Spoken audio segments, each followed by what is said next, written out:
Good. So we record the session so that anybody who misses the session can jump in and watch the recorded session later on. Or if you want to review something that was said later down the track, re-watch an example or something like that, you can do that.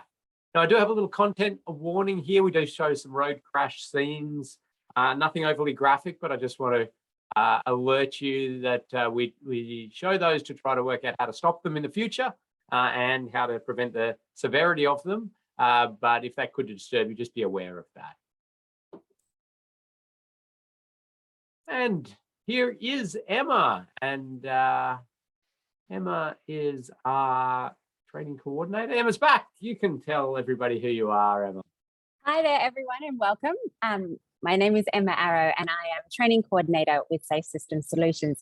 So I can certainly assist you with any of the admin side of things. If you're not able to attend a session or you're going to be late, certainly feel free to shoot me an email if you have any questions regarding our learning management system, which we'll go through in a little while, which is our content housing unit, really, where you can engage with the content, and also that's where you will submit all of your assessments as well and complete all your quizzes. So certainly get in contact with me if you have any issues with any of that. If you haven't received your login details for our learning management system, shoot me an email. If you have completed a course with us in the last year or so, your login details will remain the same. However, the link may be slightly different. So yeah, get in contact and I can get all of that sorted for you. As Ken mentioned, we are using the chat function to answer any questions or anything like that. I'm just in the back end trying to get that sorted for you all, and I'll let you know when that's up and running. But in the meantime, yeah, we'll use the Q&A function to ask any questions or anything like that throughout the program. And I'll jump in and let Ken know that you've got questions there waiting for him. Might be it for now, so I'll probably chat a little bit later. Thanks, Emma, and I think you might need to log into the back end system in settings there to get that, and we will have that up and running shortly when we get into some of the content. But yes, use the Q&A for now, but looking good. So you've got to have access to that learning management system. Now, that's me. I'm the principal engineer at Safe Systems Solutions, and before that, spent a lot of my life in a road authority in Victoria, Vic Roads, and doing a variety of things, including managing road safety auditing for the state, and have been doing lots of work around Australia, New Zealand, and different parts of the world, and in road safety auditing, safe system assessing, technical design standards, lots of OSTROS projects and the like. So there's my QR code to my LinkedIn. I like to connect with people on LinkedIn so we can put out continuing information about road safety specifics and topics and the like. That'll be in the QR code will be in the bottom of the screen on the next handful of slides. So you can connect me if you are on LinkedIn, and we'll continue the conversation. But also there is, you'll see Fergus Tate. Many of you probably know Ferg. He's at WSP, formerly, though he was with Waka Kotahi in different safety roles there. So Ferg's going to come in one of the later sessions, talk about some specific detailed design, road safety auditing, and a few bits and pieces. But my contact details there, if you have any questions about the content of the course, or you're having particular challenges with your road safety audit or an assignment or the like, get in contact with me, shoot me an email, give me a call or a text or whatever, and we'll help you through it. Emma mentioned the learning management system. Very important you have access to that. Well, you won't be able to complete the course unless you have access to it. So ensure that you have that access. And it's a nice way to introduce yourself to the group as well, popping in your details there. Another little thing we've got is Wally the Wombat. So Wally the Wombat is a warning sign there. You can see Wally. And Wally appears a certain number of times in each module, each session that we have. And you've got to, just on a scrap bit of paper or something, keep track of how many times Wally appears. You've got to keep an eye out. And at the end of each module, we have a quiz, which contains some questions about the content that we covered. And then also one of the questions is how many times did Wally appear? So just to try to make you watch the slides and engage with the content rather than the temptation of doing all those emails and designing that roundabout or dealing with that planning permit application that that's so tempting to do on the side. Okay, and I did sort of briefly mention they're successfully completing the course. Well, we do have some competency benchmark requirements here. We need you to come to 4 of the 5 live webinars and view any the one that you miss if you have to miss one. We'd love you at them all live. If for some reason, you know, that you absolutely can't make a second one or something like that, get in contact with Emma and we'll work that out. We need you to complete the set tasks, the quizzes, exercises, assignments, and all of that. And we need you to get an 80% mark or greater on everything that's marked. Now, nothing in the live sessions are marked, but everything sort of in the after session is. So the quizzes and then the assignments are all marked. Now, if I can't get you up to 80%, it's a fail on me as well. So I'm going to work with you until you have that knowledge that you are able to get that that pass mark. You have officially 3 attempts at everything.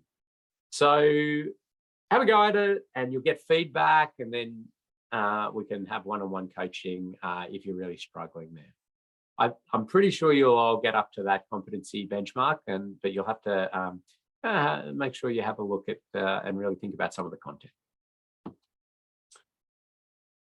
So that's sort of the overview of the logistics of the course and what we're doing and who we are. We've got a great group here. I want to acknowledge the traditional custodians of the varied lands on which this training is being run. Pay my respects to elders past, present, and emerging. And I also want to thank Waka Katahi for the wonderful support and commitment to capability capacity building in road safety, in safe system, and in Vision Zero that's happening. And it's wonderful to be playing a part in that. And so it's a fantastic commitment. So Emma, I'll just check in with you and see how we are tracking, whether there's anything else you need to cover, and otherwise I might get into some of the content. No, I'm good to go, Ken. Still working on the chat. I'm enabling it, and it's just sort of spiraling. So I'll let everyone know. But in the meantime, if you have any questions, just pop them in the Q&A. We can certainly use that function. That's not a problem. Good. Okay. So it looks like quite a number of people have been able to successfully use the Q&A. So let's run with Q&As for now until Emma pops back in. But really do stress that throughout as I'm running through the course here, the content. Please pop your questions into the Q&A as you sort of think of them. Now, if we answer them as I'm talking, then we won't need to go through it. But if you wait till I pause and say, does anybody have any questions about that? We're probably going to have moved on by the time you type it. So jot it in there nice and quickly. I'll also be asking you some questions and I'll be finding out, what your thoughts are on different things, and type them in there to the Q&A, and you're a chance to win a prize. If you get your answers in there and you're the first correct one, if it's a correct, or if it's not about being correct or not, if it's one I particularly like. And there's also a little bit of trivia we run before each session, a couple of minutes before, to incentivize you to log in early. So lots of chances to win a prize. So I'm going to jump into it. Okay, so we're here for the road safety audit course. And just going to get my slides moving. Hopefully, here we go. Okay, so this course is based on the Austroads Guide to Road Safety Part 6, which is road safety auditing. And different New Zealand practices and guidelines that exist as well. But really the idea of the course overall, the whole course, it's about the process of this thing called road safety audit. And I'll take you through what is a road safety audit, certainly. But it's about the process of auditing. There's no possible way in our short time here that I'll be able to teach you sort of every single thing from a technical perspective you might need to know as a road safety auditor. And in fact, that's a lifelong ongoing learning process. But the how to do an audit and what the structure is and what the steps are and those sort of things we can go through. We do want you to have a basic skill set there in terms of some of those technical aspects and things you might look for as a road safety auditor. So we will be going through that. And I will predominantly be giving you examples of common issues that arise in road safety audits.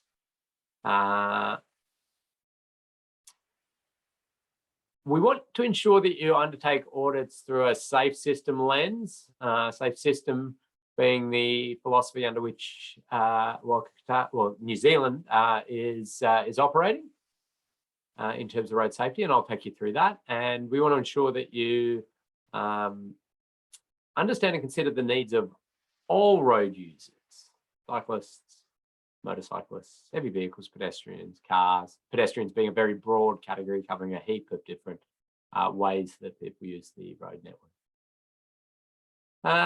We want to encourage road safety auditing and answer questions. So there's a Wally. I'm being nice here. Wally counts 1. That other one didn't count. So Wally count is 1, but no more help on Wallies. Keep an eye out for Wally. Okay. So the Austroads Guide to Road Safety Part 6, and I was lucky enough to be involved in that document. And you can see it there. It's pretty recent, 2022, and there's been some pretty good changes to the document, stepped us along a good way. And New Zealand's got an existing document, the Road Safety Audit Procedures for Projects, the guidelines. Now, they're a 2013 document. There is one very shortly to be put out, and I'll be talking you through probably a bit of a combination of the Austroads 2022, the what is coming in the New Zealand document, and a little bit of what exists in this one. But I'll certainly lay out a process, and then we'll keep you informed as the document is released. But there's a heap of old documents that are now all superseded, so we won't worry about those. Now let me contextualize road safety audit for you. This looks like a complicated little diagram. Don't get too freaked out. Simply, we're saying that if we have, early stages of a road, like a road's life cycle, so that the network and corridor planning idea, all the way up to operating it and maintaining it. So there's now a built road, it's open, it's being used, and you've got to operate it and maintain it. There's a number of stages along the way. And then you can see down here, we've got sort of these high-level safety visions where we're talking about the general philosophy of the safe system, safety and design, movement in place, or one network framework in New Zealand, and movement in place sitting within that, general sort of speed zoning and that sort of stuff. Then we've got proactive treatments, and you'll see here that road safety auditing fits into the proactive techniques. The opposite of proactive is reactive, right? And reactive techniques, that's your crash investigation, your black spot investigation, your crash reduction study style things. Lots of crashes happening. You go in to look for this crash reduction. How do we do that? How do we analyze what's happening? But road safety audits are more proactive than that. And then there's some things we call predictive techniques, and lots of terms like ANRAM, IRAP, OSRAP, KiwiRAP, IRR, lots of different tools available out there. actually, I'll give a prize here. Pop it into the Q&A. What does IRAP stand for? IRAP stand for in-road safety. First one to pop the correct answer in there can be our first prize winner of the course. So we'll check whether people are popping things into the Q&A. Hopefully they are. People may be scratching their head. What is IRAP? IRAP. Okay. I'll leave that for a second. Oh, here they come. International Road Assessment Program. And Robin's got it. That's right. So just a sort of international standard on how to give a star rating to a road. I just saw with OzRAP in this one, and there is Kiwi RAP as well. They're all based on IRAP, the International Road Assessment Program, star rating of roads. So well done and thanks. Oh, lots of them coming in now. Robin was the quickest there. So road safety auditing is what we're going to focus on. You can see different stages of audit. We'll get to that. And I think this contextualizes things quite nicely for us. Now, what you'll see at different points, I put up this sort of warning symbol, and it's either maybe common mistakes or common issues or things of note. The first thing I wanted to say is this common misunderstanding that road safety audits are just checking, did everything meet the standards? Now, I can be quite sympathetic to people having that misunderstanding, because when we hear the term audit, what do we think? We often think financial audit or something like that, which is really a check. Are you breaking any rules or the like, and documented, specifics? Well, in road safety and road safety auditing, we take this approach that, okay, something can meet all the standards, but not necessarily be as safe as it could be. Likewise, something may not meet standards, but be really quite safe. So we say that a road safety audit is not a standards review. Now, that may be something that you'll do as part of a design of a project or the like, but certainly it's not just reviewing standards. Now, standards, though, often present a pretty good starting point to think about. Now, this may give some of you a bit more confidence in doing road safety audit or being involved in road safety audits, because what we want is people to come in and look at a bit of road or a design for upgrades to a road and review what crashes could happen as a result of these changes, not what meets the standards and guidelines and what doesn't. I'll elaborate on this a little bit more. I'm going to use this example, and this is a tragic event, and it happened on a relatively new motorway.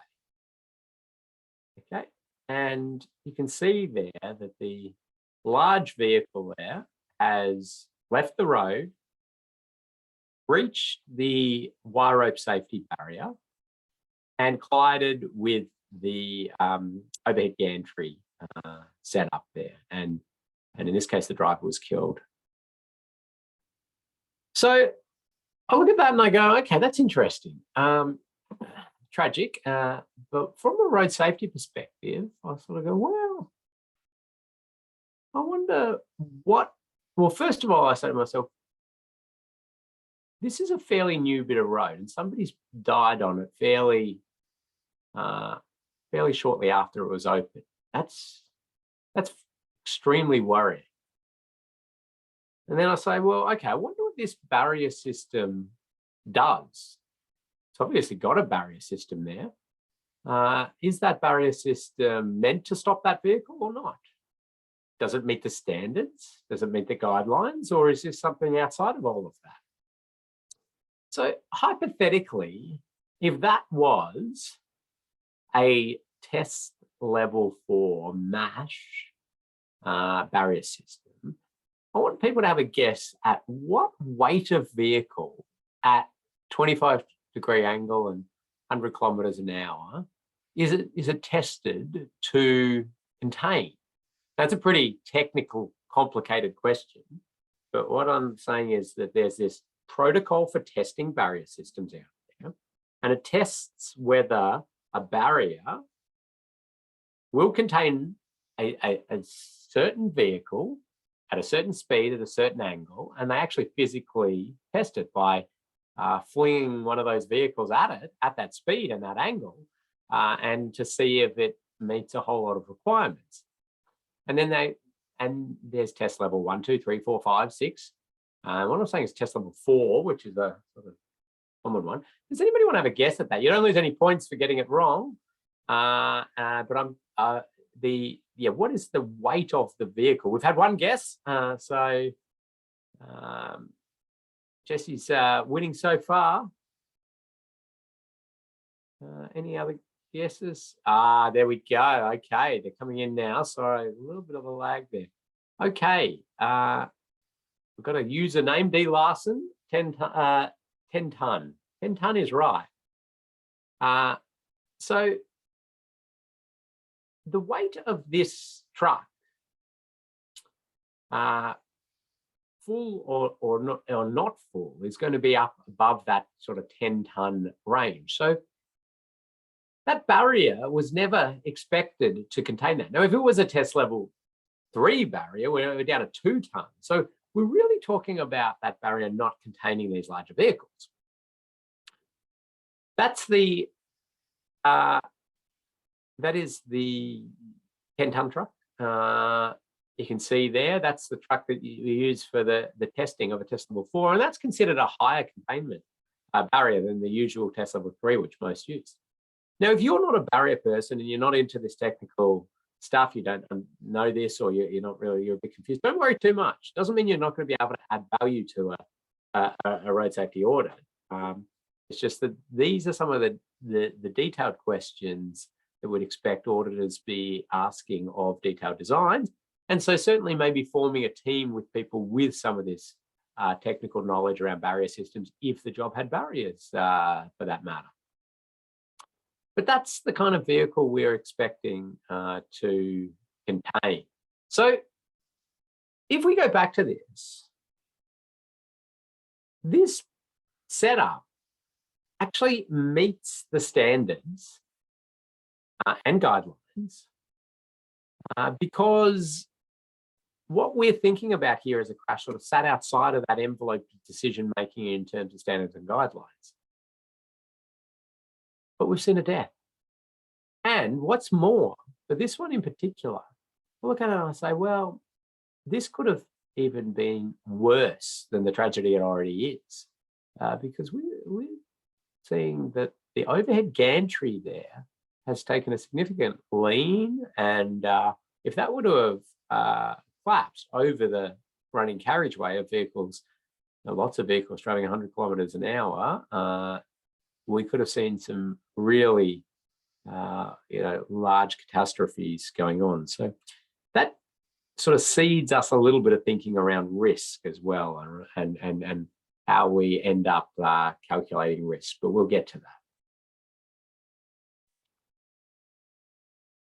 Let's do another little case study example, because I think it's an easy way to sort of explain some of these concepts with some examples. So this is a new bit of road that they've got planned. Well, there's existing road there. They're duplicating the bit of road, and they're building a major new subdivision access. This huge subdivision going on, and there's changes happening all around. There's some existing road, and this is where road safety auditing will often be a prominent part of the project, because we've got some ideas, they've got a design together, they hand it over to these independent road safety auditors, and they look at it and they try to predict what crashes could happen if they build it exactly as this design says. So let's have a look here. You can see there's an intersection up here. We've got the existing road, and I'm going to go in here around this new subdivision access. So I've zoomed in there. And what you see is I put a little square there to say, okay, this is a vehicle. Now it's traveling along in this straight ahead lane. It doesn't want to turn into the new subdivision, but it's going to travel on further up and then, whoop, we've all of a sudden appeared in a turn lane. Okay, and this is what we call a trap lane. I think it's some genius naming by whoever popped it in there as trap lane, because it's exactly what you feel if you find yourself in a trap lane. You feel trapped. You've been driving along, you're going straight, you want to continue to go straight ahead, and now I'm in a turn lane, and then you've got to get yourself out of there. We know that trap lanes that we're going to have rear end and side swipe crashes all in this area. It's well known. But trap lanes are discouraged in different guidance documents, but you can't sort of say that this doesn't meet standards. It's discouraged, and then again, so this is where road safety auditing provides a great facility to inject some real road safety thinking in there. Now, I'm as a road safety auditor, I'm often very understanding of designers in all of their many constraints. We've got land acquisition challenges, we've got cultural heritage, environmental, we've got all the drainage to think about, pavement and lighting and fitting things in. And it's an incredibly complex task to design a new bit of road and infrastructure like this. But our role as road safety audit is to come in and look specifically at the safety aspects and report on anything that we believe might cause crashes when this is built in the future. Sorry.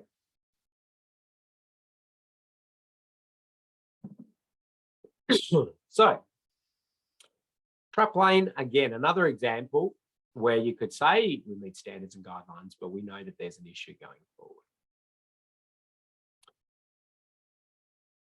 I'll play this little bit of video now, and after we play it a couple of times, I'm going to ask you, what factors in the existing road environment do you think contributed to this crash? Okay. So hopefully that'll stream through for you now. We're looking at the back on dash cam, and then we'll look at the front as the vehicle passes.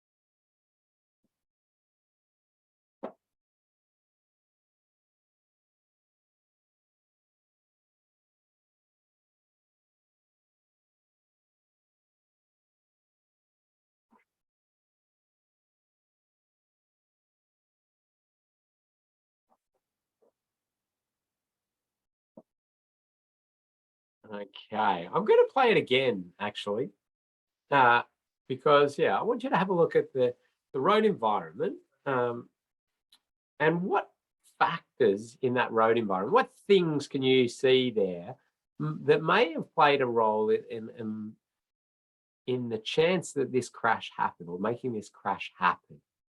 Let's have a look at it again, and then I'll get you to write a few of your ideas into the Q&A there.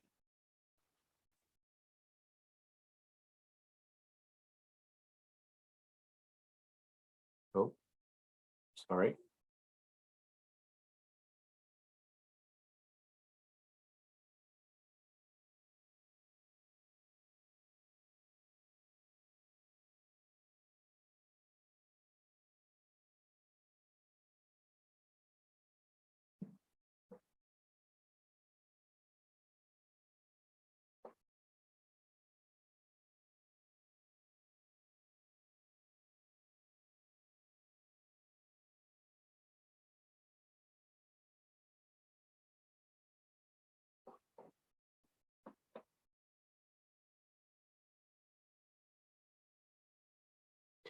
Okay.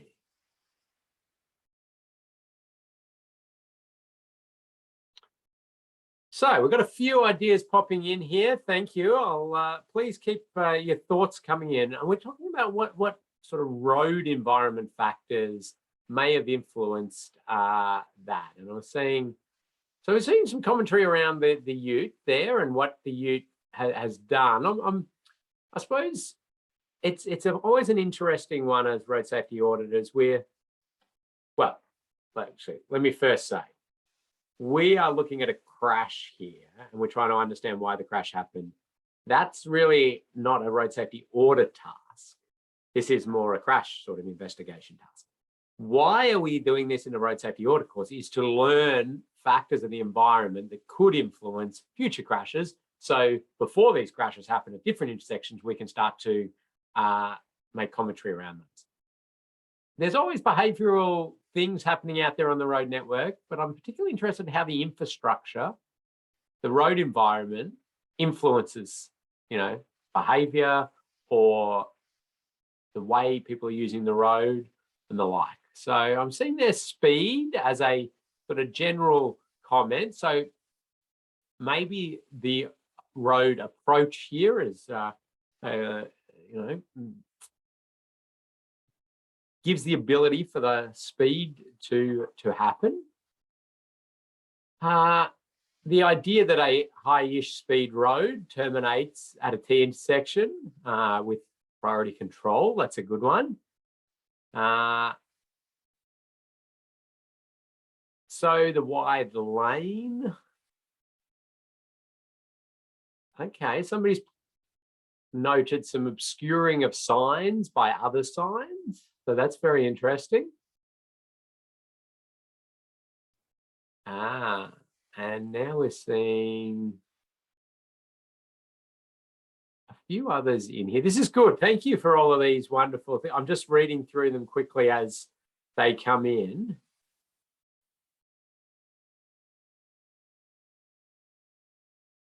Okay. Wow, this is excellent. We're getting such great comments in. I'm not sure if everybody can see everybody's comments, or is it just me that's seeing all the comments?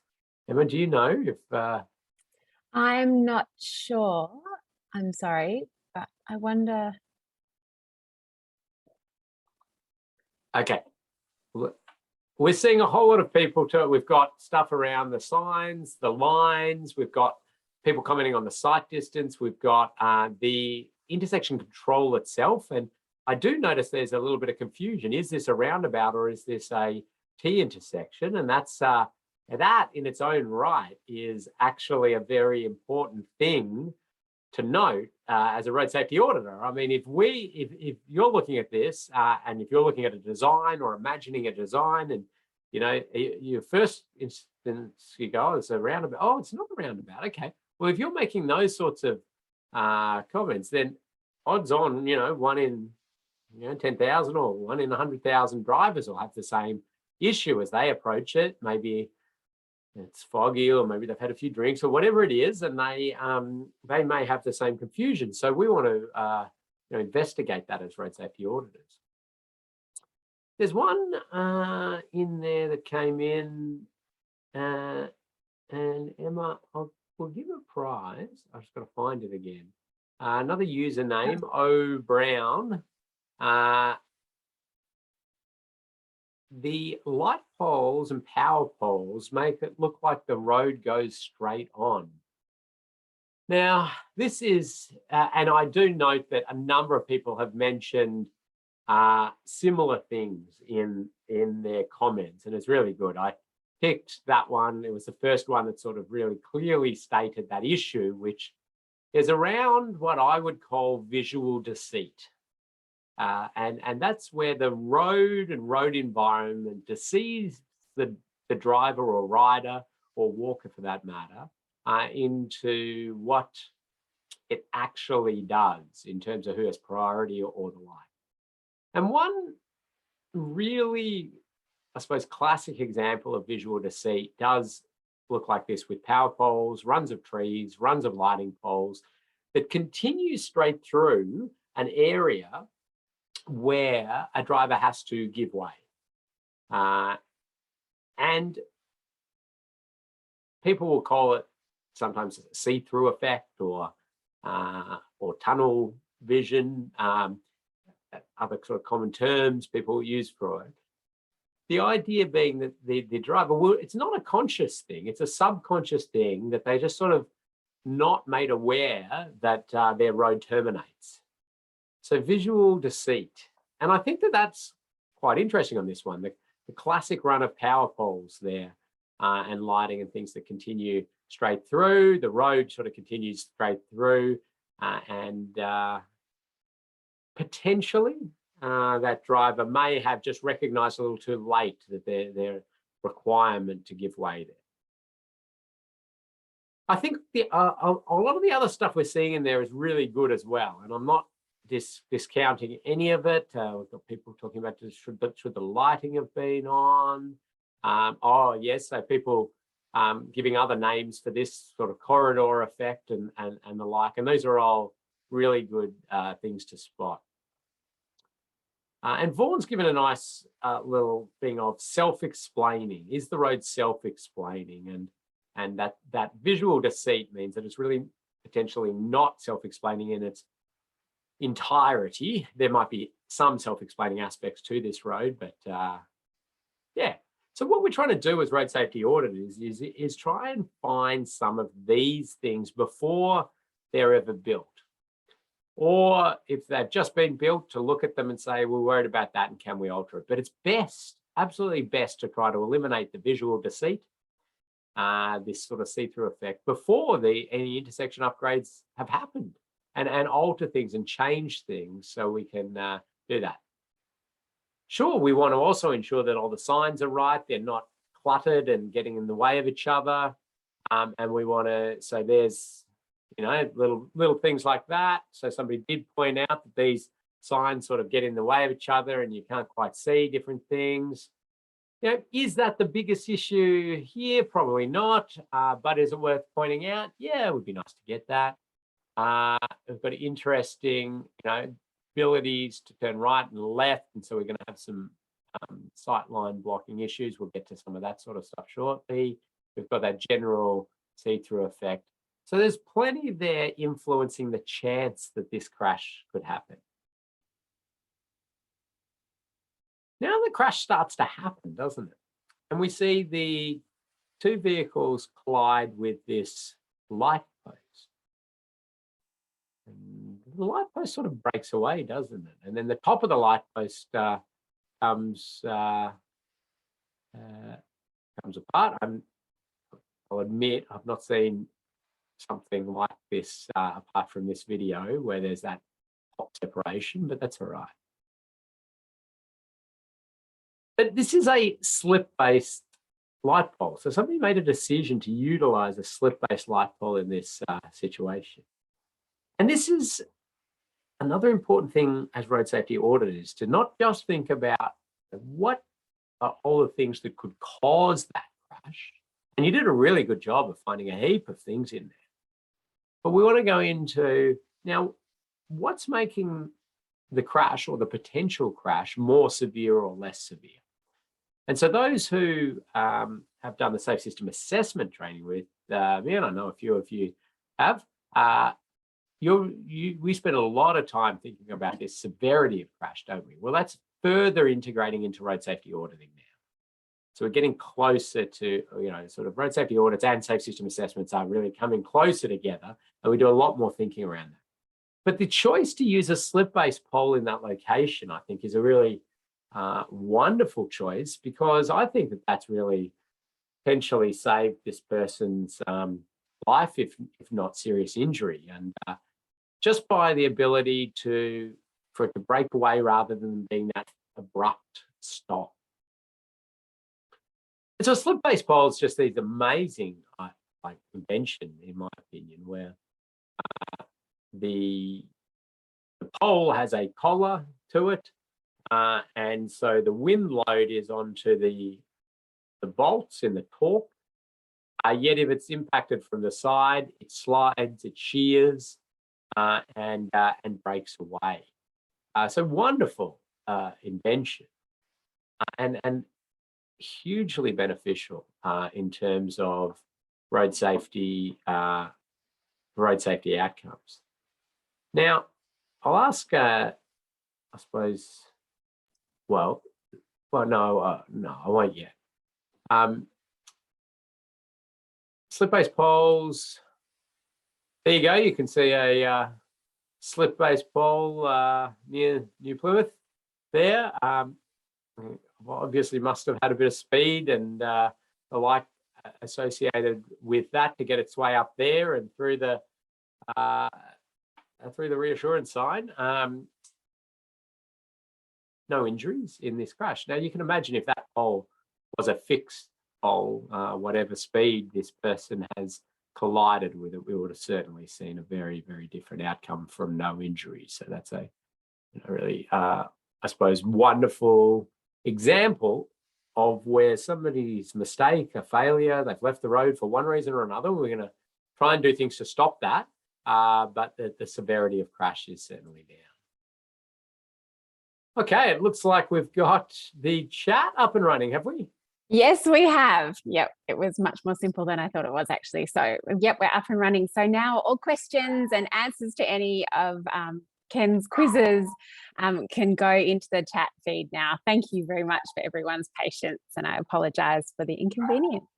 No, well, we worked well with the Q&A. One of the reasons I really like the chat function is you will be able to see that you can talk, you can put your comment into everybody, or you can just put it to myself and Emma. So I do like a bit of chat going on where people can see others' ideas and comments and the like. So use that drop down to everybody if you want.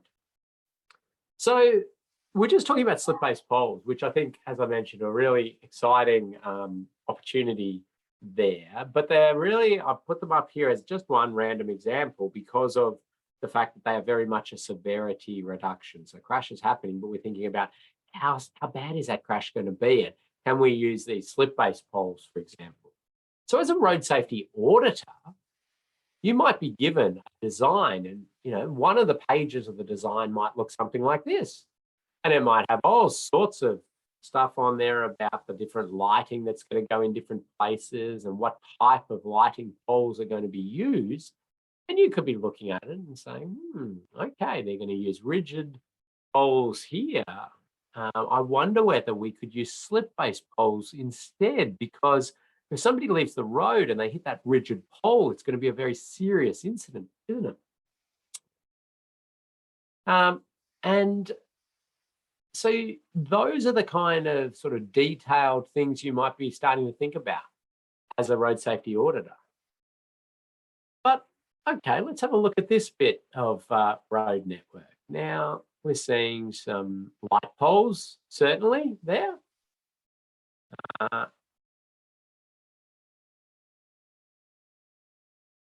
We're seeing some signal pedestals.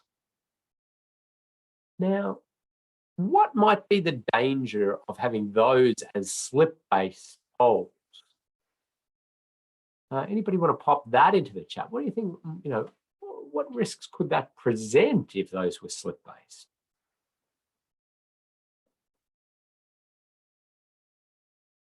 Okay.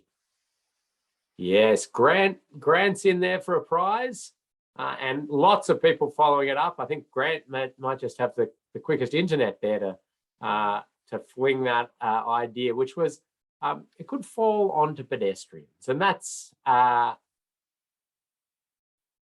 very important sort of thinking around where we place slip-based poles as well.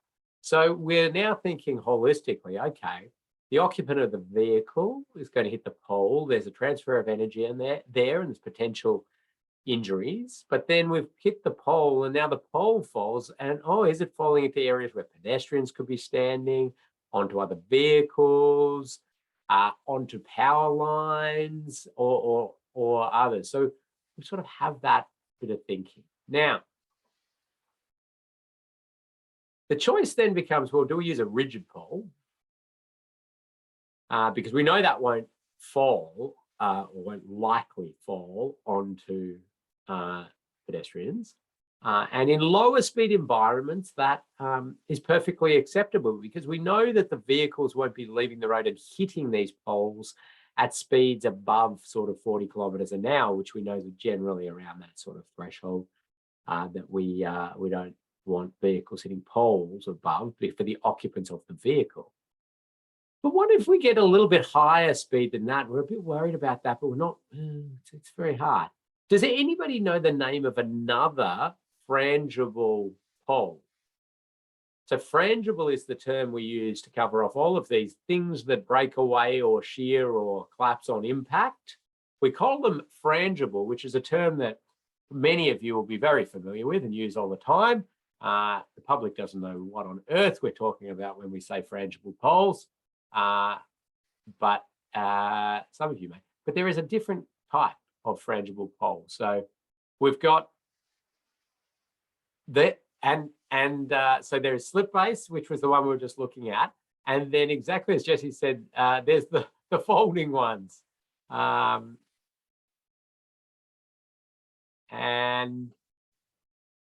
non-frangible being the rigid poles that I was talking about, are impact absorbing, and there it is. Daisy's got that one. So impact absorbing poles. So now again, I'm getting into some real technical specifics, aren't I? But that's an impact absorbing pole, and it sort of does fold and crush on itself. It actually contains everything within a generally nice envelope, so less risk of poles flying off, and it certainly wouldn't fly up and go through a directional sign or a reassurance sign like that other one, and it generally keeps it into that envelope. So impact absorbing poles are that other option, and generally what we say is that lower speeds, so 60 kilometer per hour or below, if you're going with any sort of frangible pole, you'd use an impact absorber. If it's a higher speed, above 60, you would be using a slip base. And just a little rule of thumb. So these again are little bits and pieces to look for. The reason you wouldn't use this on a 100 kilometer per hour road, because you're not going to get that benefit. It will still contain the vehicle and it'll cause some issues. Again, as a road safety auditor, you're just questioning these things. You team up with people who have this technical knowledge, and certainly it looks like some of you in this group have that technical knowledge, so you'll be part of an audit team. But if these aren't your areas of expertise, you can still add value as a road safety auditor, and we'll be showing you some of that real just logical looking and thinking about how people are going to use a facility and what could happen. Now, for these sessions, we do give you a little bit of a stretch break and a fill the water up break. So that'll come in about 10 minutes or so. Yeah, we'll have a few minutes there. Don't forget to count your wallies. Even more on slip-based frangible poles, but the other one that often pops up, and this is more in your post-opening road safety audit. So they've just built something, and the road safety audit team will go through and check, are there any things that have issues that have been created associated with the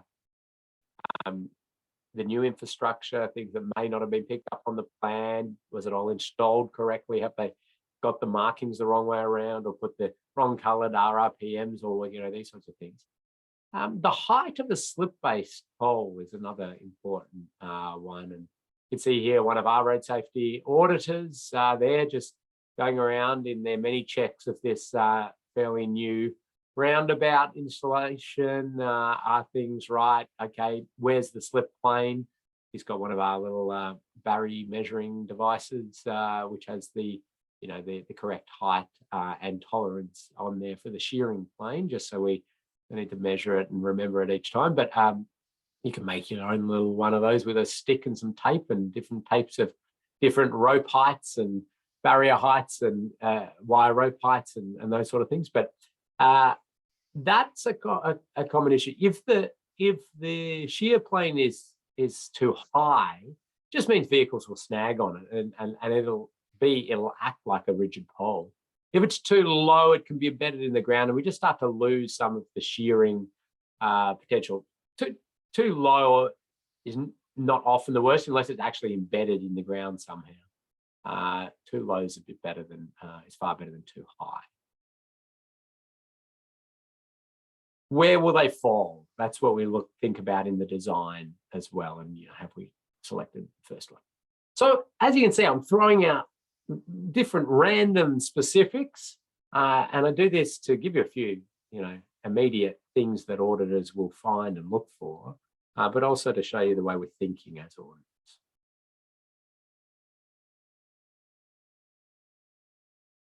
Yeah, so another common misunderstanding about road safety audits is to think it's that black spot investigation crash reduction study. And I mentioned that earlier, that there's been a spot on the network that has lots of crashes, and they say, go and do a road safety audit there. Well, they're not actually asking for a road safety audit. They're asking for a crash reduction study.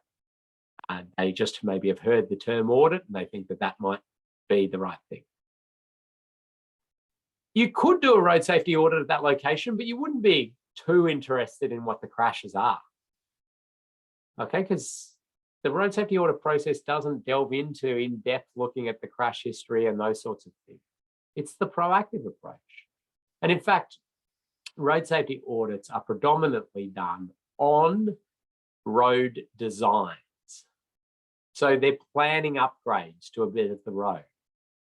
Is what they're going to build going to be safe as we can possibly get it? And so to a degree, crash history is irrelevant, isn't it? Because you're completely changing what is there. But should you look at the crash history as part of a road safety audit? Well, it's up to you, is the answer. Now, I will often do the whole audit with my team, and then we won't look at the crash history at all because we say, well, that, this is something new. And then after that, I might look at the crash history just at the end and just say, well, is there anything in there that completely changes anything? It's not going to influence the fundamentals of me looking at the design, but is there anything there? And if it showed that there was an amazingly high number of pedestrians, that we hadn't thought there were as many pedestrians in the area, I'm like, oh, something's going on there. I wonder, we better have a relook at that. Maybe there's a pedestrian desire line we're not aware of, or there's pedestrian activity going on here at night that we weren't aware of, something like that. And we ask around and we look into it. So it's really up to you as to how you use it, but it certainly is not the driver of a road safety audit at all. Crash history, definitely not. Pop your questions in as we tick along. As I said, we'll take a break shortly, but we're ticking along quite nicely. General overview of this thing called road safety audit. I haven't even given you a definition of a road safety audit yet, but I like to start with real world examples and then we can work around. And just out of interest, road safety audits, and they keep doing different studies around the world, are highly beneficial. If you use there's different benefit cost ratios you can use. This is a study that was actually done out of Canada. But it says that at design stage, you get $36 for every dollar invested in road safety auditing, which is pretty phenomenal. And for existing roads, you get $6 return. Now, why? Oh, I'll ask the group because I want to give out more prizes because I like giving prizes out. Some of you are probably questioning, how do I get these prizes to you? You'll get them in the mail at the end of the course with your certificate. So don't worry about that. Emma's keeping a big spreadsheet of who's gotten prizes. But why do you think it would be so much less, still super beneficial, 6 to 1 benefit cost ratio? You'd be investing in that every day of the week. But why is it less for existing roads than it is for design? Any guesses on that?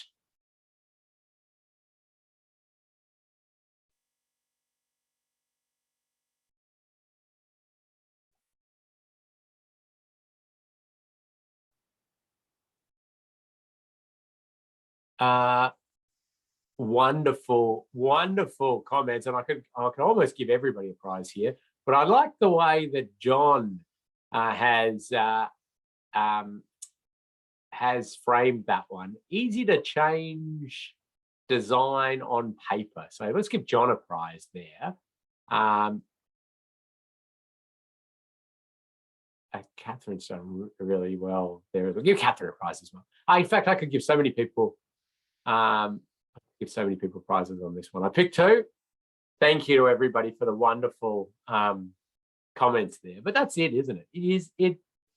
When you've got lines on paper, or these days in CAD, and they need to be moved around and changed and altered, it's cheap, it's easy, people do it. When you've got concrete poured and everything's there and you want to make changes, well, people don't want to do it, and it's expensive and it's really hard to do. So changing lines on paper are highly, highly valuable. And we do like to do those design stage audits. And in fact, in New Zealand, really road safety auditing is quarantined to that design stage and a little bit of pre-opening style stuff. But for existing established road network out there, road safety audits aren't something that's done in New Zealand. There's those crash reduction studies, there's different other assessments and things, but a road safety audit really is the design stage.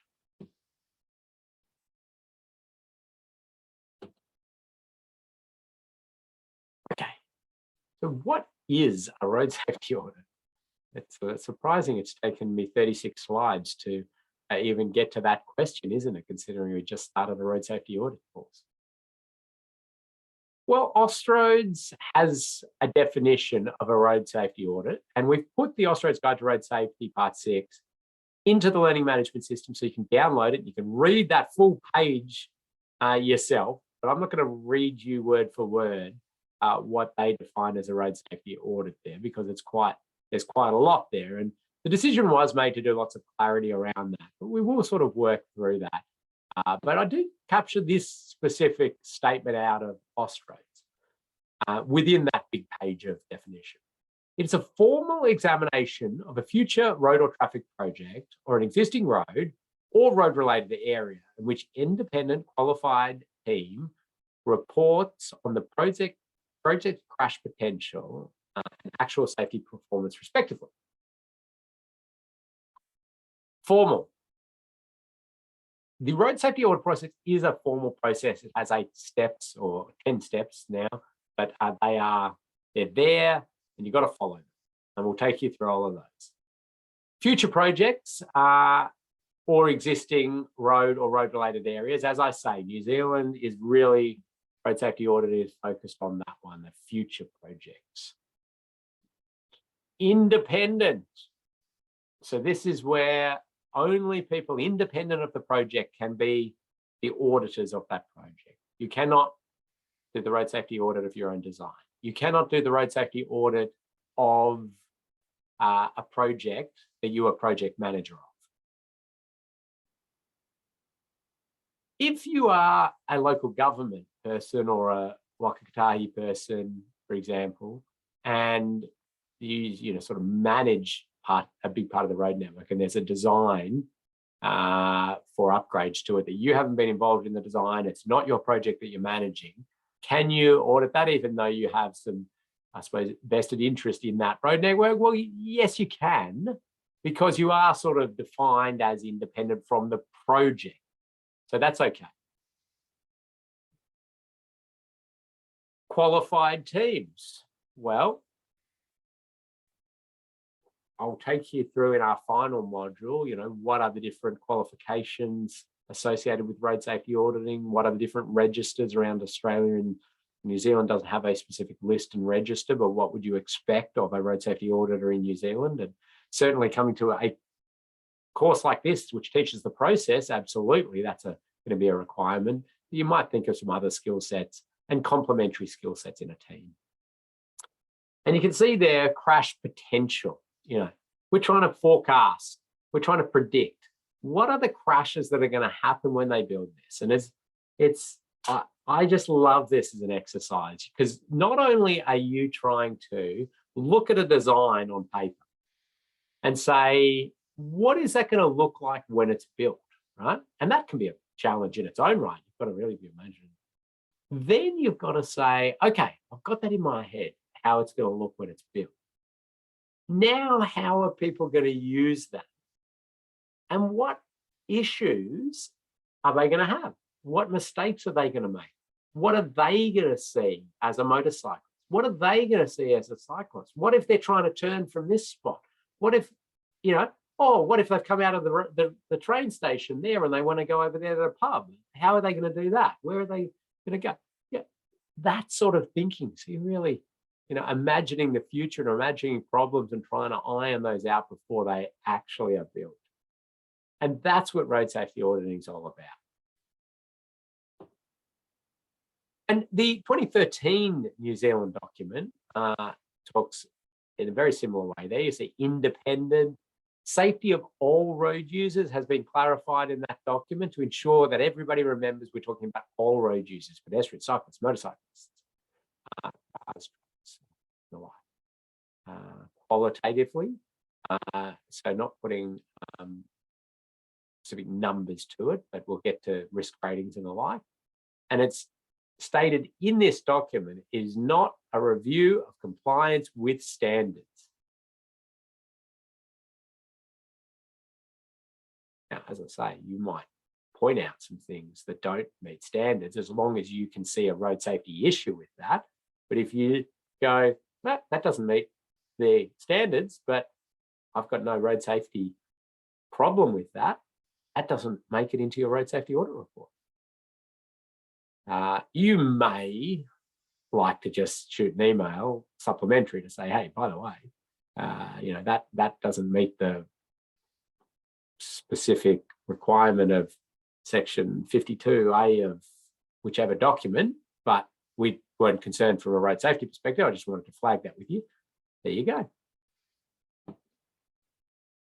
Okay, we'll take our little break, but I just wanted to remind about the safe system after we come back from the break. Some of you have heard me talk about this many, many times. Some of you are experts in this in your own right, so I'm not going to be spending long on it.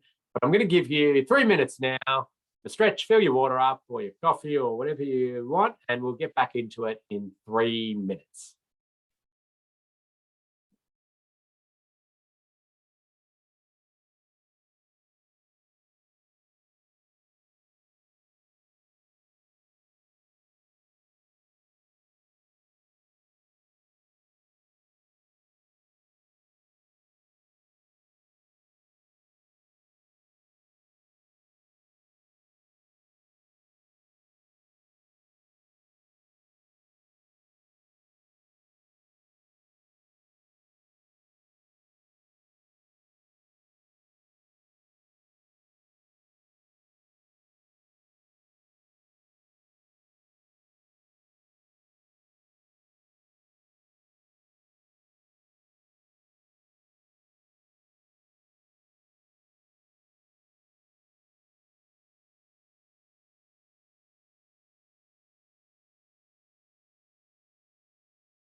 Okay.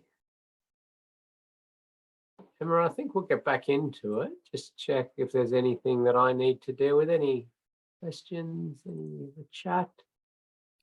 No, that's come through actually.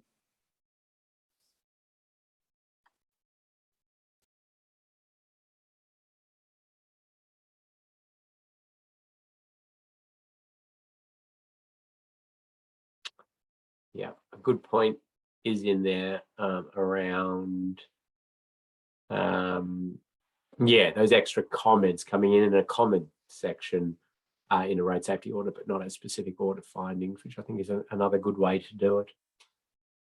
Okay, the safe system. And one thing that New Zealand is starting to be very good at is ensuring that everybody knows of the safe system and the different principles. And the diagram here is the current diagram New Zealand uses for the idea of the safe system, and lots of wonderful principles around that. And a few are particularly relevant to road safety auditing.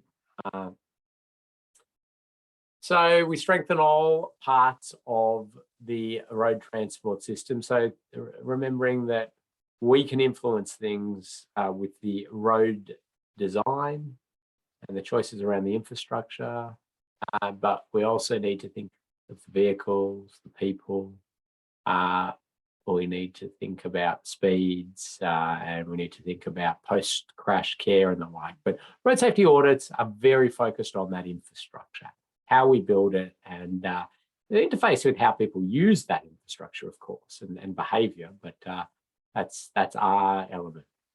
Designing for human vulnerability. We started talking about that, didn't we, with the poles there, didn't we? And designing those, or choosing poles that are flexible or frangible where we can. So that's starting to think about that. But it's very much integrated into the severity of crashes and when we risk rate in a road safety audit.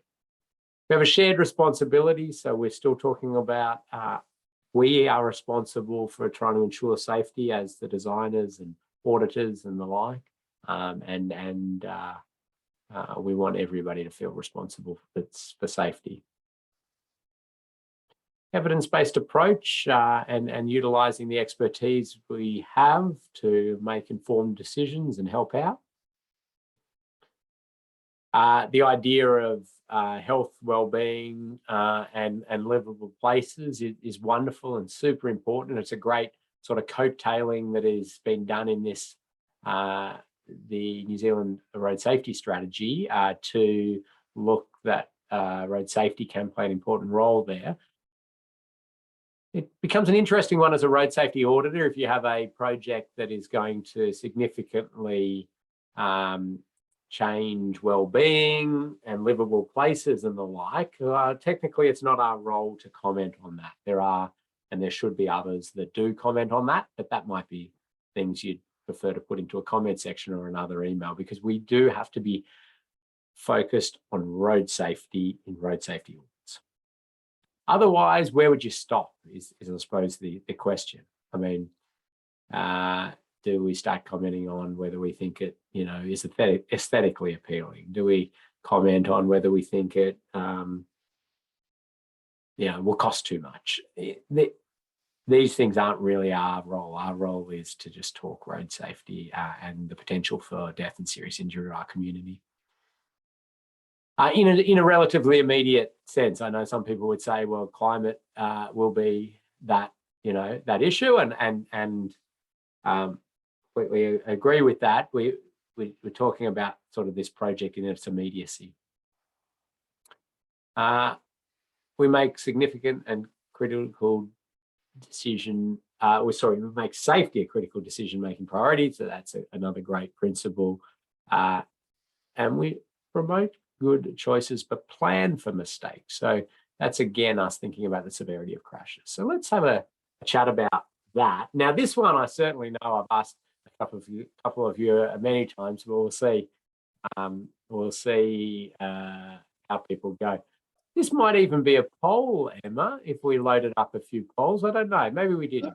Yeah, I think it is a poll. But with it, there was a question that just came through actually a few minutes ago on the Q&A, which is often see those design standard issues come through as comments. Any guidance on these comment sections in an RSA?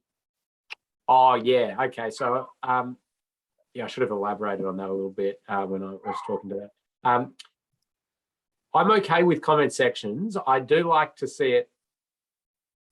Personally, I would do it as a separate memo, just so I'm not even really sort of including that if it's completely outside. But if it's in a bit of a grey area and I go, yeah, I don't like it, and theory it could be a road safety audit issue. It's a bit of a long bow to get there, but yeah, then a comment section or an appendix with just some notes is a decent way to do it as well. So yeah, I'm fairly comfortable with that. All right, I think we do have it's got a number of questions. Now, remember here, you are not being marked on this, okay? This is not official marking, but it's actually good practice for your little quiz after the session where you will be marked, because it's sort of similar way we ask questions and, you know, similar questions as well. So hopefully that's popped up on your screen now. And I'll give you a minute or two to answer those. Now, the first three we've sort of gone through in general principles terms. The fourth one we haven't in this specific module, but we'll use it to answer a few questions.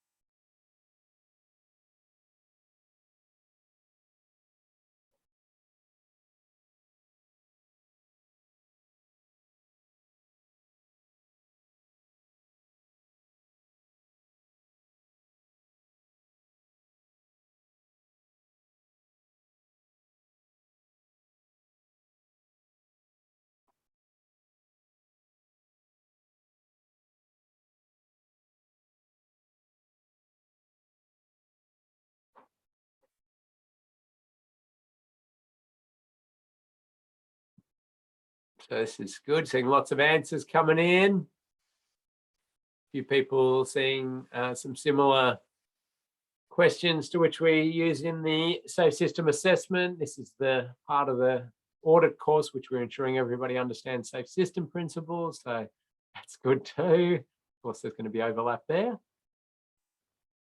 I'll give it another 5 seconds. 5, 4, 3, 2, 1. Okay. Can end that. Let's have a look at the results. Thank you. Okay, most of you are spot on there in thinking of the fact that no, a road safety audit is not another name for a check against standards. We went through maybe the 3 people there, maybe just misread it, but certainly it's not that check against standards. You can audit your own design. Well, everybody's on to that. No auditing your own design. You've got to be independent. The idea of eliminating mistakes on the road, we're trying to reduce the amount of mistakes on the road by good design and self-explaining roads and those sorts of things. The idea of absolute elimination of mistakes is the only way to do that would certainly be to get humans completely out of any sort of decision making, but that's not sort of a principle we're aiming at for the safe system. And Usain Bolt, well, I think most of you are onto this 44 km/h. And that's about the speed Usain Bolt crossed the finish line in his world record 100-meter sprint. And as I've told a few of you, the reason we ask that is to give you an idea of human tolerance to physical force. Because at that speed, if we were to park a car at the end of his lane or plant a tree at the end of his lane and he ran in and slammed into it, it's sort of around his tolerance to physical force. He should survive. He should lead a normal, healthy life, probably hurt himself, maybe break a few bones, but generally recover and carry on. And that's sort of the amount humans can handle. He's the hulk of a human. But you see collision speed down the bottom here and chance of death up the side here for cars striking pedestrians, Usain Bolt comes in 44 kilometers an hour. The blue line is for the entire population. And this is what we can, handle as humans.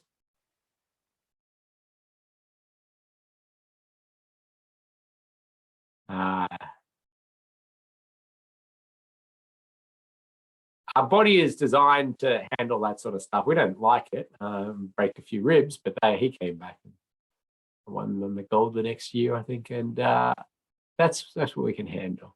But we've got vehicles propelling us faster than that, coming at us faster than that. The principle of energy and how much energy we can handle is important, and we have this information for T-intersection crashes, so bullet vehicle speed, target vehicle, bullet vehicle speed around that 50 kilometers an hour. It's really kicking up there.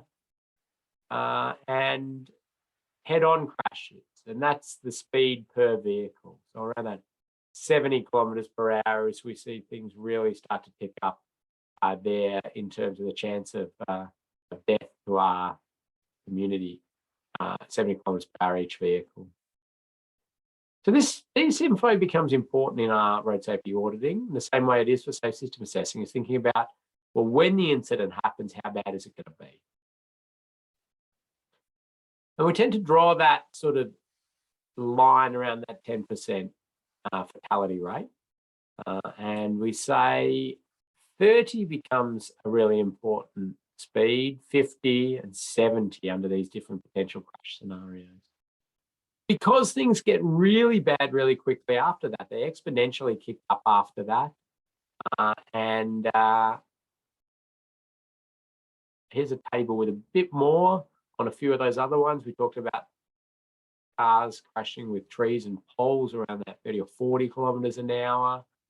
Motorcyclists and pedestrians generally, and cyclists, sitting within that pedestrian envelope as well. But in a road safety audit these days, we will talk about whether something sits above or below these threshold impact speeds. We're trying to relate it back to the forces that the human body can handle in different crash times. That'll be easier played out, I think, with an example. The old road safety audit model was just find the issue, risk rate it, and then recommend what to fix. We still do all of that. Find the issue in the design, risk rate it. Then we look at those threshold speeds and we say, well, if that does happen, that crash that we're worried about, is it likely to be fatal or serious based on that information, or are we thinking it'll be minor or just property damage? We recommend treatments, and then we categorize those treatments into their effectiveness. Effectiveness in terms of how well are they aligning with safe system principles, and how effective are they going to be in reducing trauma. Well, I think the easiest way is to give an example of, finding an issue, writing it up, and going through those. And I'll whip through this fairly quickly because I want to have time at the end for Emma to show you your assignment. But here we go. Somebody's planning a new intersection. Okay, no intersection exists there. There's a new intersection. It's got a splitter island. It's got left turn lane. It's a high-speed road. And we're having a look here, and we've been asked to do the road safety audit on it, looking at it. And the first thing I'm a little bit worried about here is a vehicle sort of propping here and looking out this way when a larger vehicle is coming in here turning left, because their sight lines are blocked, aren't they? That's what we call a dynamic visual obstruction. So dynamic, it's a moving obstruction of your visual sight lines, dynamic visual obstruction. Let's have a look at that in some picture view here, okay? In some real world scenarios. So there you go. You can see the truck in the distance coming along, and it's turning left. And it gets up closer, and there we go. We see the white cars passing there. That car there's going past, and you go, okay, as soon as that white car goes, I'm going. And then sort of masked or hidden behind that truck the whole time was that silver car. So had this driver jumped out, then we would have eventually seen that right angle side impact. But dynamic visual obstruction with the addition of the left turn lane. So we go back to our little design, and we're now trying to describe that concern. This intersection doesn't exist yet, right? It's just simply lines on paper. It's a design. And here we go. We start to write up that issue. And we call that our audit finding. Okay, so then for the intersection of blah, blah, blah, vehicles using the left lane may create a dynamic visual obstruction for motorists to hold line looking for through vehicles. This increases the likelihood of right-through/side impact crashes involving vehicles turning out of the side road. The volume of vehicles on both roads is low, which reduces the likelihood of crashes. However, the proportion of larger vehicles turning left into Epsom-Barnum-Wythe Road is high, which increases the chance of dynamic visual obstruction occurring. The design is consistent with the current Austroads and VicRoads design guidance, and the auditors believe it still presents a safety issue. So there you go. Let's break this down, because a while back I decided there's a certain formula, and I got this actually from marking road safety audits a long time ago, as in people in the training courses. And I said, well, what do I find as a good audit finding? What do I find as poorly written one? And I broke it down, and I came up with a formula. Some people like to call it a recipe, but I've been doing it, and I'm going to clarify it for you now. Okay, the red section sort of describes the issue. Right turn and dynamic visual obstruction. The yellow actually states the crash that could happen. The blue talks about factors that increase or decrease the risk associated with this happening. And the purple talks about standards and guidelines if it's applicable. So that one doesn't necessarily need to be there or not, but it's something that can be there. Now, really, this is important. And if you want to get high marks when you hand in your road safety audits, ensure that you've gone and checked, have I written the issue? Have I specified the crash? Have I talked about risk factors? Have I made mention of any standards or guidelines that might be applicable, whether it meets it, it doesn't meet it, whatever it is. Because that's what our markers are going to be looking for in the audit finding section. Okay, who's got a risk definition for me? Anybody want to pop that into the chat?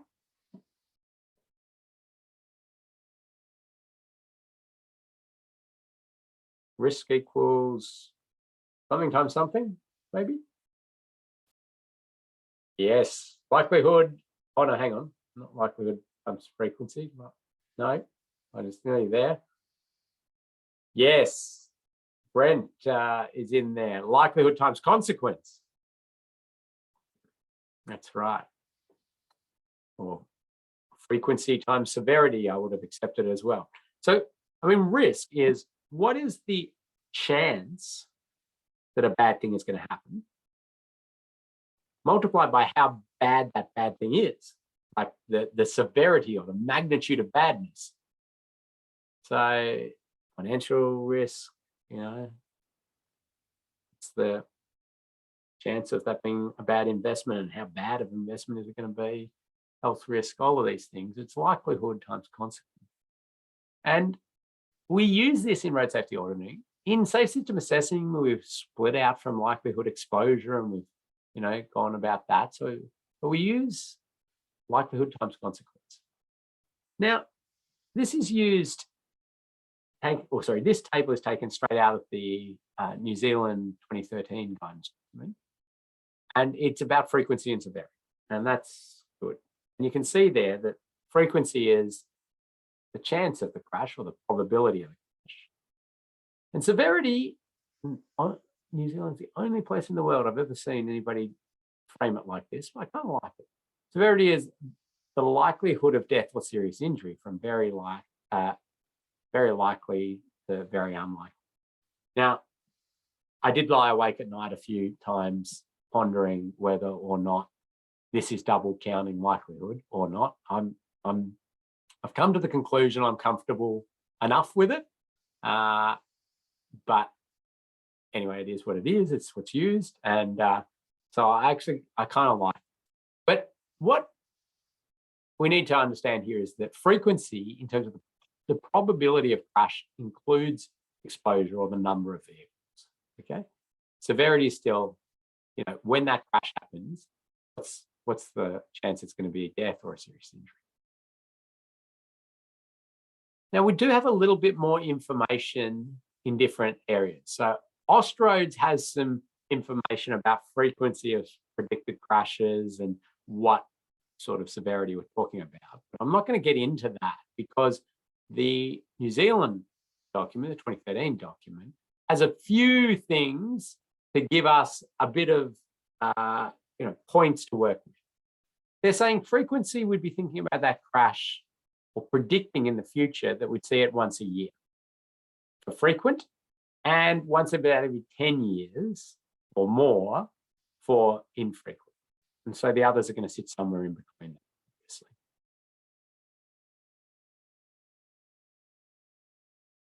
If we look at the severity, what I tend to do here, and this one isn't really written anywhere, but it's because giving you a bit of a gauge here, is to say, if we're sort of sitting down in that 10% or low, very unlikely for that to result in death or serious injury. Likely, sitting up in this unlikely, sitting up into the up to 50% range. Likely in that range, and very likely in that range. So thinking about how bad is this crash going to be, and and what's the chance it'll result in death or serious injury? That is just a real broad brush helping idea. This is a bit of subjectivity in that one. There's quite a bit of subjectivity in both of those, actually. And so you make a judgment call with your audit team, you talk about it, and you come up with your answers. For the Austroads guide, the newest one, I created this table, and we did a bit of massaging and working on it. But essentially, you're not going to use this, but I think this helps out because we put sort of that information in here with severity. What does that actually mean in terms of how bad the crash is, how long it's in hospital, what's the likelihood, and predicted crashes, and then the risk. And then I put this safe system crash threshold line, because anything you're talking about that's to the right of that line is what we're trying to eliminate under the safe system. But don't worry too much about that unless you're somebody who's been into the auditing quite a bit. You might find that quite interesting. But for now, we're going to just continue to use the New Zealand table. That's a little bit of hopefully help and guidance for you, and you'll get some good practice in it. So what you're going to do is you're going to put your risk score in there, and you're going to talk about the frequency of the crash you're predicting. So I'm going to say this is infrequent. And why am I saying that's infrequent? I've labeled an issue there, haven't I? I've nicely explained the issue. It's there. I say it's infrequent because it's low volume road, and most of the time this is not going to happen. You have to get it exactly right, and then that vehicle has to be obscured, and then the crash actually has to happen. And we just know that it's going to be infrequent. Is it going to result in death or serious injury? Well, now we're taking into account the speed, aren't we? The speed of that road operating, the speed those vehicles coming in. There's a right angle crash. It's going to be definitely above what we know we can tolerate. So we're going to say it's likely that it's going to result in death or serious injury. And so the resulting risk is moderate based on using this table. Likely and moderate is the risk. So the ones in the color, they're the actual risk rating. That's how you find your risk.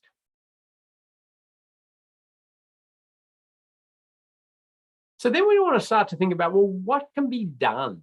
What can we suggest as road safety auditors that they think about changing in that design? And we can then come up with primary treatments or supporting treatments. Again, those who have done safe system assessing, you're well placed because there's more and more feeding into auditing. So this document, the Safe System Assessment Framework, gives lots of examples of road infrastructure treatments that could be categorized as primary or supporting. Primary treatments are really effective in terms of their road planning, design, and management considerations that virtually eliminate the potential of fatal and serious injury occurring in association with foreseeable crash type. Supporting treatments are planning and design, we know that improve road safety, okay, but they're not expected to virtually eliminate the potential for fatal and serious injury occurring, and they don't change the ability for a primary treatment to go in the future. I think a couple of quick examples here is going to be good. I'll first of all do back to this one. So you can see there that we've now come up with some recommendations. We say implement measures to reduce the speed and or angle of impact dislocation. This could be achieved with a roundabout, P, primary. If this cannot be achieved, implement measures to improve sightlines and dislocations, such as increasing the offset of the left turn lane, relocating the hold line, provided it can be done safely. They're both supporting. Now that's interesting, isn't it? Increase the offset of the turn lane is a supporting one, okay? So if we were able to put the turn lane back here somehow and have a nice, really big, you know, whatever we decide to have here, median area or whatever, and we've got wonderful sight lines opened up, right?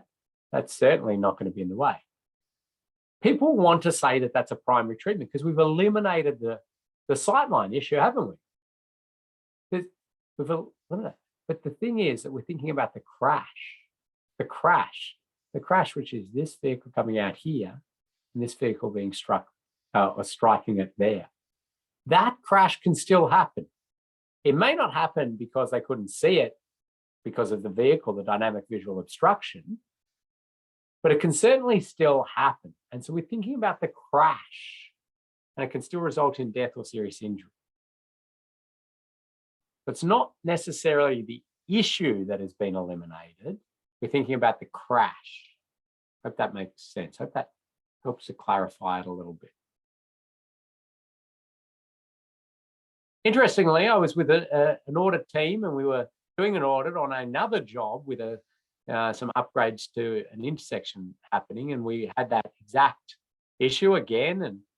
And this one we happened to just sketch them up a little bit of something as an idea where we were saying, well, we actually have a different audit finding a little bit later on about cyclists. We're concerned about getting through the intersection, and we're concerned by the dynamic visual obstruction. And we just thought the addition of a nice wide bike facility through there ticks both boxes, and will actually give the separation, open the sight lines, and ticks it all quite nicely.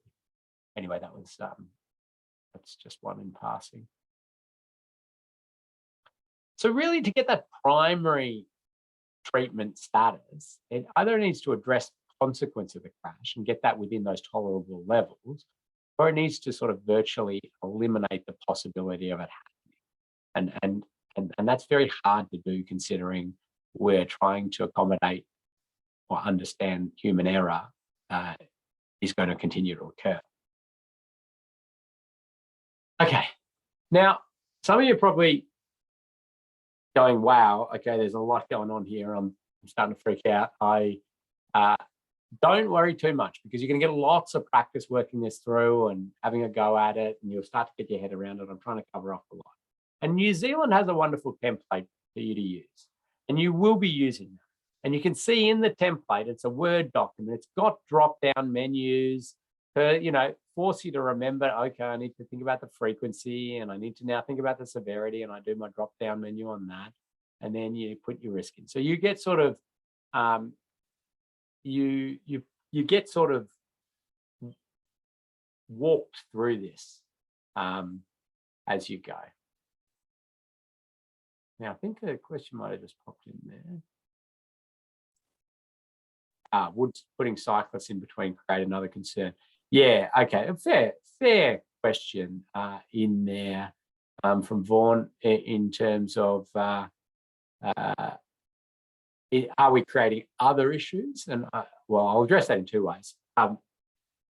Certainly, there was discussion about a completely separated shared path for cyclists and pedestrians in this area that would get its own treatment, and that would be obviously a lovely primary treatment.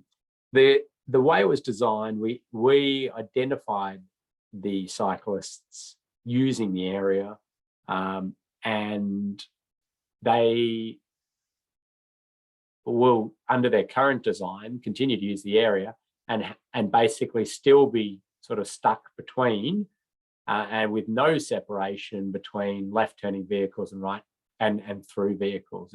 There'll be no separation.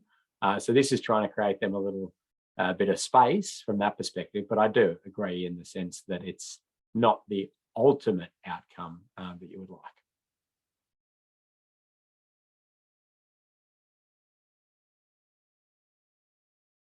Okay, I'm going to move quickly, but we want to be, we want to expand on the words. So just saying something like right turn bay is too narrow as an audit finding, that's not enough. Okay, that's a poor example. Fleshing it out a bit, telling which roads and putting in a crash type and relevant standards is better. And fleshing it out even further is better using the formula. And what I love to see is a snip of the design and an arrow or a circle or a little diagram. You saw it in the other finding. It's very clear, isn't it? You don't need to read the words and go, which corner are they talking about here? Where? Oh, I'm not sure. People really, when you do that snip of the design, it's so clear, and that is what we do want to see. And use that formula: issue, crash, risk factor, standards of guidelines if applicable, and put a snip in, put a photo in, put something in, so it's super easy for the reader to know exactly what you're talking about. Okay, just a few things. A road safety audit is not. Okay, it's not another name for just a site inspection. It's not that quick design check that can be done. It's not a black spot investigation or a crash reduction study. It's not an opportunity to redesign the project. Now, that one you got to take a little bit of judgment in what you mean by that. But yeah, that's really to say if they're well progressed on wanting to do something, it's not about us to say don't do it, or no, don't build a set of traffic signals, build a roundabout instead, although exactly the one I showed you before did exactly that.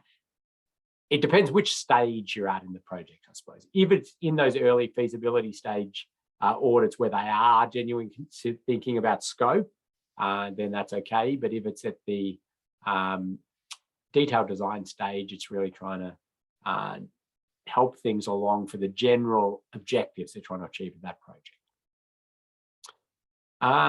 Not a design review against standards. It's not a way to prioritize or rank project options. So if you're given a series of options and said, can you road safety audit these and tell us the order that they are for a safety perspective, that's a different exercise again.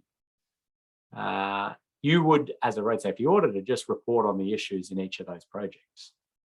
It's not a safe system assessment. That's another process. There's overlap, and it's not a safety and design check. One thing that people often, I suppose, struggle a little bit to get their head into is that road safety auditors are the problem finders.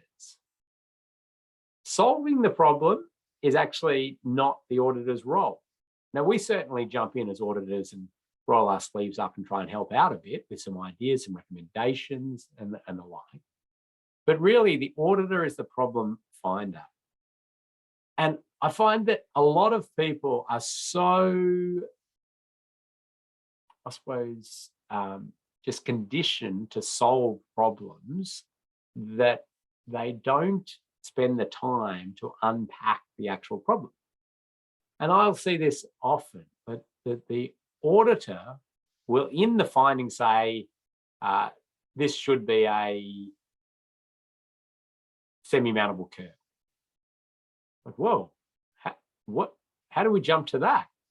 All right. I mean, tell me what the issue is. Tell me what the problem is. What's the crash that could happen?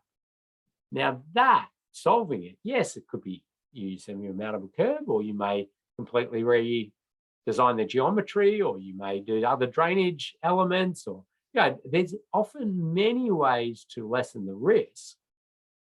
But so what I'm trying to say is, because you're probably somebody who has practical knowledge and you know what a better solution would be, that's, as a road safety auditor, not your role is to not jump straight to that, but unpack and explain why, so that the designer, the project manager, whoever it is, understands the problem and can look for ways to lessen that risk.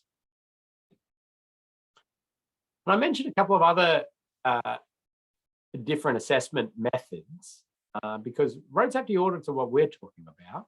There's design reviews, independent design reviews, and people checking against standards and guidelines and redoing calculations and all. That's important stuff. Safe system assessments are another one there, and they cover off a good bit of road safety auditing and some of that. We've got safety and design, which is that check: can it be constructed safely? Can it be decommissioned safely? Can it be maintained safely? And within that, you can see there is overlap. So I don't shy away from the fact that there's overlap, but each has their own specific elements that you should be sort of thinking about. But you can audit anything, really. Anything that interacts with a road environment or a shared path environment. Big projects, little projects, innovative projects, cycleways. Existing roads I put a cross against, as I say. New Zealand is pretty clear on that in the guidance documents, that existing roads don't get road safety audits. That's another thing. I'm going to do this example and then probably hand over to you, Emma. I don't want to take any questions as we go. Here's a bit of road, and a design has come in. It's an intersection. A design has come in to formalise, seal, and this unsealed road. And there it is. They've built it. But say you were looking at a design stage. They've put the design in early on. And what issue do you think could arise, a road safety issue that possibly could arise by the sealing of this road? Pop it into the chat. I'll give a prize out for somebody.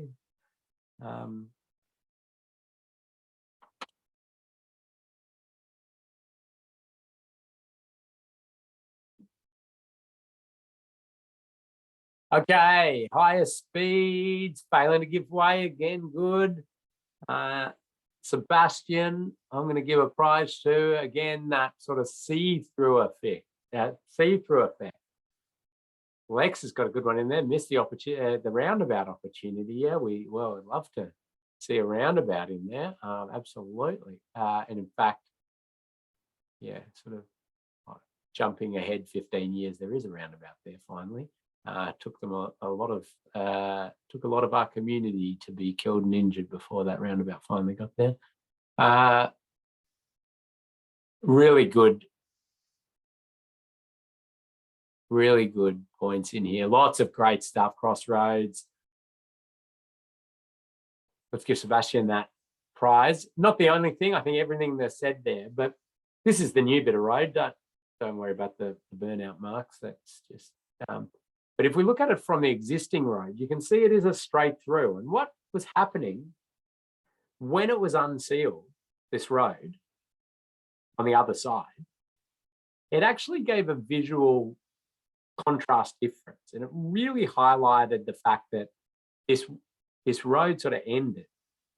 But when it was sealed, it just became this real see-through effect. And again, we've got the power lines that run down there. We've got the straight alignment through, and everything in the subconscious of a driver is really thinking that they go straight through. And unfortunately, as a result of that sealing work, or after the sealing work, we saw a significant increase in death and serious injury at this location.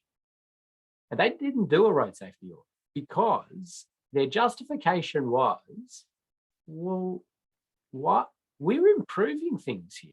We're improving the road. We're formalizing it. We're doing everything to standards. Why would we do a road safety audit? And so that's another example of why we need that independent check, that independent set of eyes. They're not bogged down in the details of it, and they can look holistically and logically at this. Okay, so very briefly, there are different types of road safety audit. The types of road safety audit are listed here. Concept, preliminary, and detailed design. This is before the construction work. Then, as roadworks are happening, there's sort of this construction site road safety audit that can be done, and post-construction. So just before they cut the ribbon, or just as it's finished, somebody goes in and does that check. So the feasibility concept stage, very early, you could call it the planning audit almost. What are the interchanges? Where are they? What's the geometry? How do people from sort of up here, how are they going to get down to here now? Or where would they go? And big picture sort of stuff. The preliminary stage, you're starting to see the geometry. You're starting to see configurations, where people will prop, how it's going to work, how many lanes, and these sorts of things. The detailed design stage is where you get the full works. You get the long sections, the cross sections, the geometric plans, pavement plans, lighting plans, drainage plans, signs and lines, signal phasing. You get everything. Often hundreds and hundreds of pages of stuff to dig through that looks like this. And this looks like all of these sort of wonderful technical documents. As I mentioned, you sometimes will see a construction site one done thinking the same way, when they're doing these activities, the temporary traffic management, and where will people go? How will they use it? Is it clear? If there's a McDonald's on the corner, how are people still going to get into that? Are they going to do dangerous moves to get their Big Mac or whatever? We think about all of that.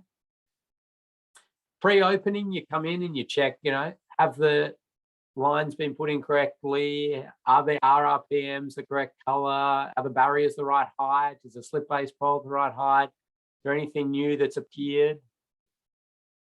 Here's one that might not have got a pre-opening audit from Auckland. Anybody see an issue? First one to type that in. And Emma will get to you shortly. Anybody see anything?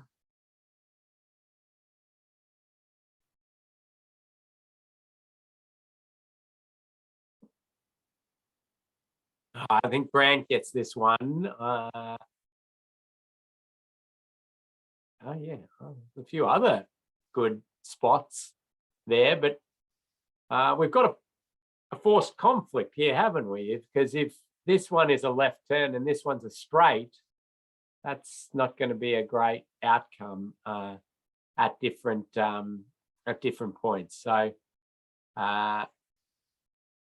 this is the kind of thing you want to find. I mean, it's a sort of obvious mistake as they were doing that work, where simply had the left straight lane and then they added the lane and they just hadn't got to the line marking alterations yet.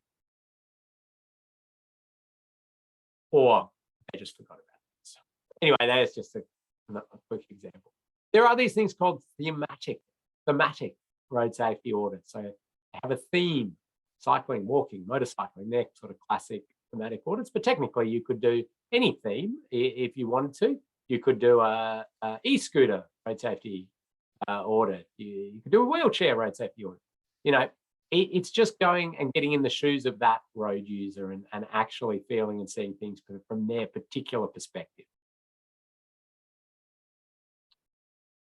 Okay, so that's been a whirlwind first bit of a course, their first module. I'll take any questions at this stage, but we're going to get you to do an assignment. As I said earlier, though, you know, if there's a few things that I went through that you're still a bit confused on, don't get too concerned, because we give you many opportunities to practice this idea of auditing, to get your head around it. And I'm sure you will get your head around it. But the assignment this week is, it really should be just a bit of fun.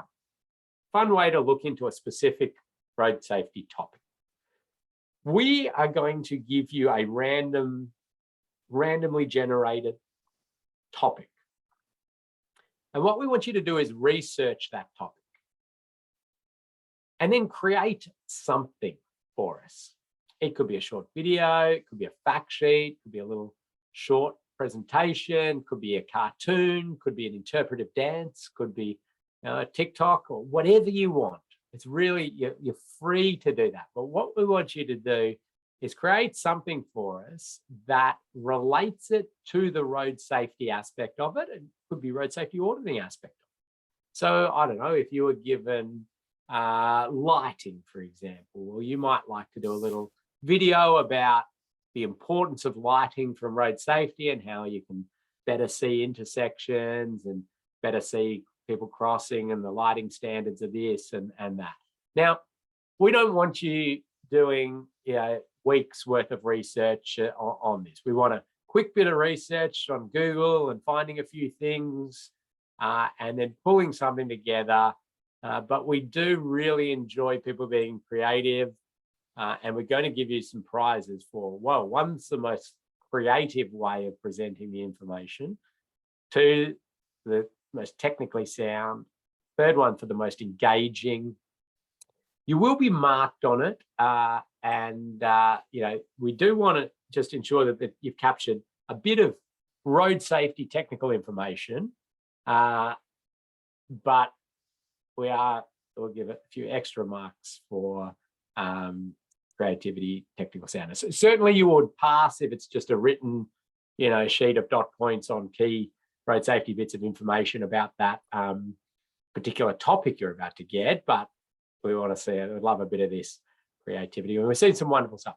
We will share them all with everybody. They go into a shared folder so people can watch read your little cartoon or watch a video. And we've seen some absolute rippers. And tell you what, New Zealanders, the bar's always high because you're extremely creative and intelligent and thoughtful and entertaining people. So I'm looking forward especially to seeing these. And so here's a list of our topics, and Emma's about to use the super random generator to give you a topic, and we'll be emailing it to you as well. But you can see in there, you know, different bits of the road network. So we've got things like landscaping and road safety. We've got Y intersections and audio tactile edge lines, gawk screens. So some of these you would have heard of. Some of them you might not even know. It might be a term that you've never heard before. So a bit of Googling. And then if you go, I don't even know what this is, or I really can't find anything on this topic, shoot me an email and I'll point you at a few things. But they're all super interesting sort of road safety topics in their own right. Emma, let's see how we go. We got the super generator tool ready to go. Sure do. Can you see that? It's just coming up now. Yes. Oh, it's the wrong one. Sorry. Oh, can you see? I'm just I making can sure. see it. Oh, yeah. Oh, is it already? Have we already generated? No, I haven't generated yet. So that's why I just want to. I'll just need to. Ooh. Is this? Can you share? I think this is the wrong group. Yeah, it is. That's why I'm just getting the right one now for you. That was our last Yeah. lot of participants, I think. Yeah, I've got the new one. Here we go. I can see it. Great. So I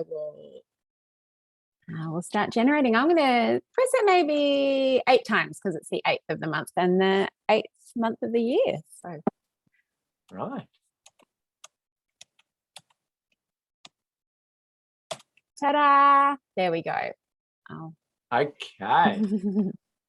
Awesome. Now, So 'cause we've we got will send everybody a copy because I don't think we can see everybody. You Yeah, can sort of that's right. slowly scroll down so people can see what they've got. You might see a name and you get a little insight, but we will email that out to you. We certainly will. And as we said, if you really don't know what it is or you have trouble with that, get in contact with me. When is that due, Emma? It is due on I should know this off the top of my head, shouldn't I, Ken? It is actually due this coming Friday, the 12th of August. So you've got 5 days. Okay, thank you.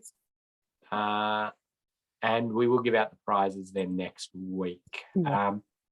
Did you want to just quickly show the learning management system so people know their quiz in the last minute? I sure will. So I'll just show you. I just want to make sure you're looking at the right course. Yep.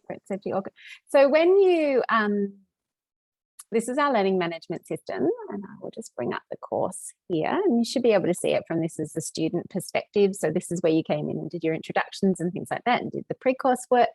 So module 1 is now open to you. This will be where we pop the recording of today's session. It'll be up in a couple of hours. We just need Zoom to finalize that recording once we're done. So you'll be able to view that there. There's a few other bits and pieces. There's also your module 1 quiz. So you will need to complete that as well before next session, which is on Wednesday. Now your research topic will just go here. So once you've done your TikTok or your podcast or your fact sheet or your interpretive dance, which I'm very keen to see, can I just say, you just click on the research topic section and add your submission. And you'll be able to just scroll down and you'll just be able to drop your file into that where the blue arrow is. So before 5 p.m. on Friday, you'll be able to do that. Now, sorry, my dog has decided to get involved in the session. So everything that you need for this program will be available week by week.